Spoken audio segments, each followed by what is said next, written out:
Alright guys, welcome back to my training log, and this was a push day. This is how it started. I popped a callus warming up on my deadlifts a few days ago, and it pretty much it got infected overnight. So before I actually was able to get in there and get to moving some weight, I had to take care of that.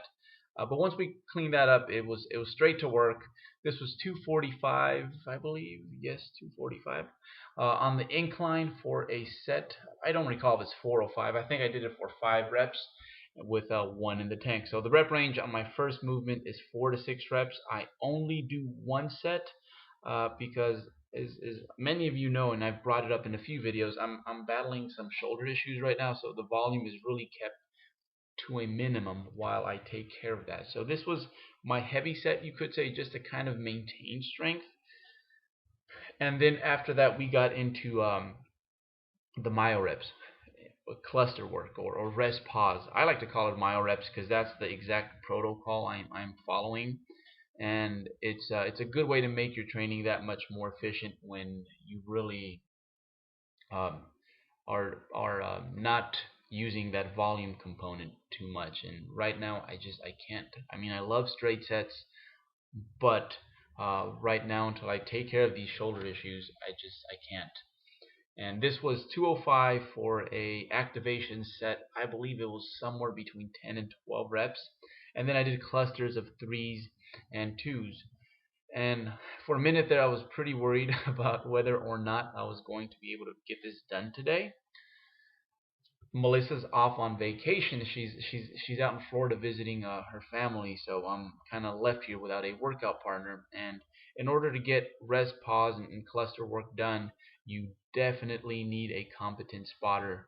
And I didn't just want to go pick someone up randomly. So thankfully, my friend Scott Brown and fellow 3DMJ or Scott Brown, he walked in. And I snatched that dude up, and I'm like, okay, dude, you know that rest pause thing we did a week ago, we're gonna do it again. So that really helped me. It saved my butt. But yeah, I was really pleased with the set. I think prior to this, any work with this rep in this rep range with activation set and with the cluster work that follows, I think I was using anywhere from 185 to 195. So 205 is quite a big jump, but then again, I just recently started incorporating myo reps into my push day, and just recently started incorporating the incline barbell press. So you progress rather quickly at first, but then eventually it starts to slow down a bit. So I think from this point on, my jumps will be a tiny bit slower in this rep range, anyways. But I was really pleased with it, and actually, even though volume has been brought down quite a bit, I feel like this is definitely going to result in some pretty good gains, just because I'm going to be backing off the volume when it comes to my pressing movements, and it's going to give my shoulders a chance to heal, which will simply, just because of that, allow me to make some strength gains, and hopefully it results in some progress in terms of physique. The good news is that even though there's a lot of gaps in my upper body, I think shoulders and chest, um, they are not they're not as bad as my back and arms, for example. So I guess if there was a place to have a boo boo or a minor setback, it would be my chest and shoulders. And then we did a few sets of a volume work on the hammer strength incline, one of my favorite machines. I added some bands in there just to really help me fire through the concentric. I really feel like that helps me in terms of strength gains, and it makes the exercise a bit more challenging. And again, it just really makes me focus on pushing through the whole concentric and not relaxing once I get past that sticking point. And the reason I'm doing 2 incline movements is because right now I'm not pressing overhead. So this is the closest thing I have to an overhead press. So I'm just keeping most of my pressing in this plane, and it just feels to be the less invasive when it comes to my recovery.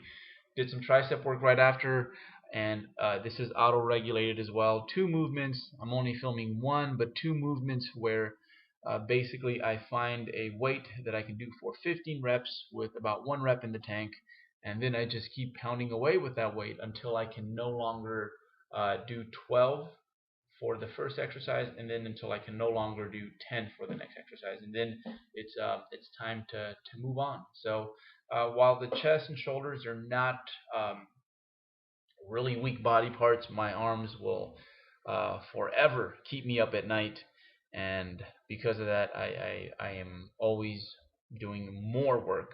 Um, I think in terms of total volume compared to what I do for my chest and shoulders, and it really seems to be the recipe for arm growth in my case.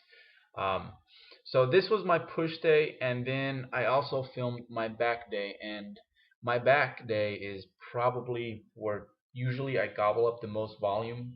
This week, it's not so much the case since I'm kind of tapering down just a bit on volume so that I can get some big performances in the big lifts, which is typically what I do. Is I get myself ready for uh, peak performance in the squat and deadlift. But at this point, it's mostly the deadlift that I'm after.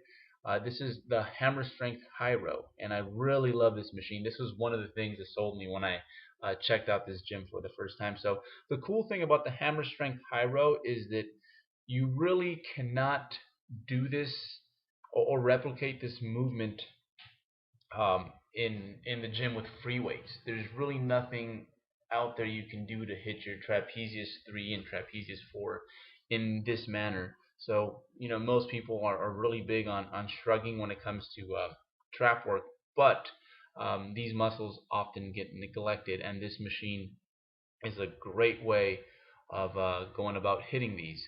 And this was a PR. This was 4 plates for what I think it was 5 or 6 reps. But it was a big surprise. I think the set prior to this, the acclimation set prior to this, was supposed to be a working set. But as I got going, I realized that crap, I think I have a little bit more in me in the tank. So really pleased with that, because again, my back is probably one of the body parts that really needs the most work, especially at the pro level. And there's an old saying, and I remember this all the time, is that the show doesn't really start until you turn the boys around. That's when the big major muscle groups in the posterior chain show, and when you get to really see, okay, so who's dieted, who has those split hams and striated glutes. So all the back poses, they're worth a little bit more in a bodybuilding competition compared to any other pose, pretty much. So I think it's the bodybuilding show is pretty much won, in my opinion, in the symmetry round, and then when you turn those folks around, that is when after those poses, most of the time you can pretty much decide who's going to take this show.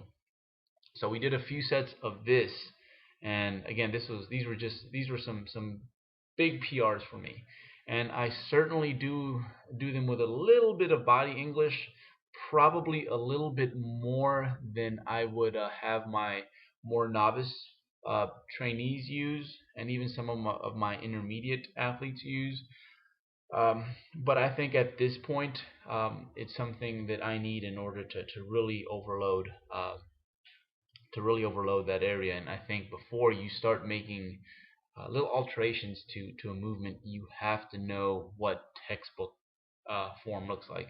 And I think on these rows here, the seated cable rows, this is probably where you will see some really loose rowing happening. And well, for by my standards, this is pretty loose, I think.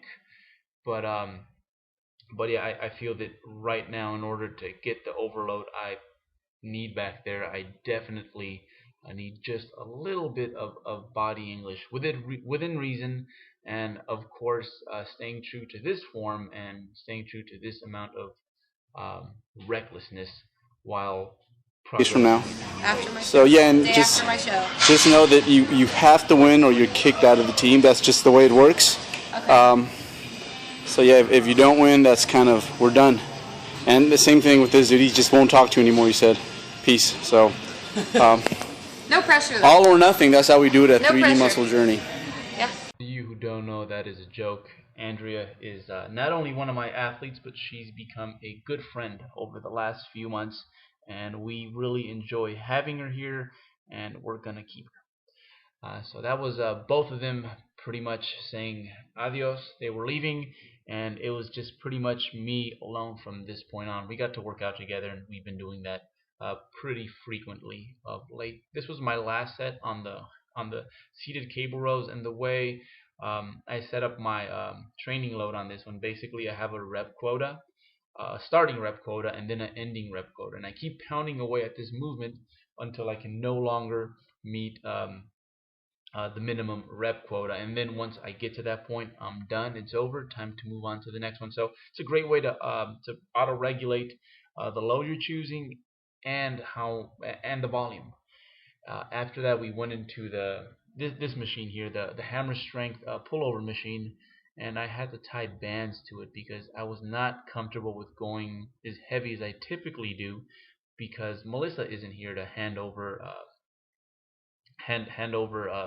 the pullover, because as you can see, it starts you in a pretty hazardous position, and not just for me, given my issues with my shoulders, for anyone. It's kind of a risky place to start the movement from. So typically I have her hand it over to me, and then I'll get to moving the weight. But I did like the way the bands felt, and you know what? I think it's a keeper. I think it's something that I'm going to definitely keep from now on. And again, just like the high row, this is one of those machines. It's freaking awesome, and you really cannot replicate what it does for you with free weights. Not at all. Not even with the cable pulleys, the way you'll see a lot of people do them. Now, they're very hard to find. They're not common at gyms anymore. So when I saw this, and it happens to be right next to the hammer strength high row, when I saw this at this gym when I was touring it for the first time, I was freaking sold. I wanted to work out here. And in my opinion, some pulling off, not necessarily even off the floor, but just whether it be rack pulls, hammer strength high row, and then this baby right here, it's a great way, I think, just between those three movements to get your back jacked, in my opinion. So this was the last set. Only did two because, again, I didn't have someone to hand it over to me. I didn't feel safe. I'd rather be safe than sorry. After this, I moved on to bicep curls, and again, my arms are always going to be something that I'm going to have to work at meticulously. My own camera guy, as you can see, so these first few sets are quite funny in that I was not able to get the right angle for you guys.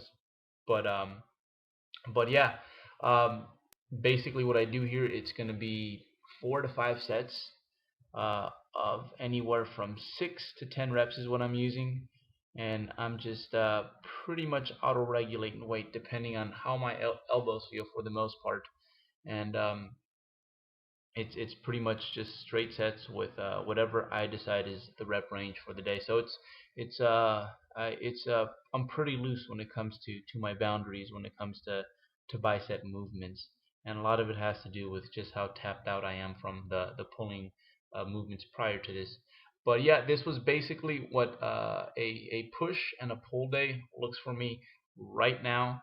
Very simple, very straightforward. Most of it is certainly auto-regulated, and as you can see, I kind of sort of favor my pulling more so than my pushing right now. A lot of it has to do with shoulder issues, but then also a lot of it has to do with the fact that I've been training for a while, and it's not a time where I can just bring up a bunch of body parts at once. I really have to prioritize the things that aren't necessarily where I would like them to be. And for me, it's definitely my limbs and my back when it comes to things um, in my upper body. So this is what today looked like.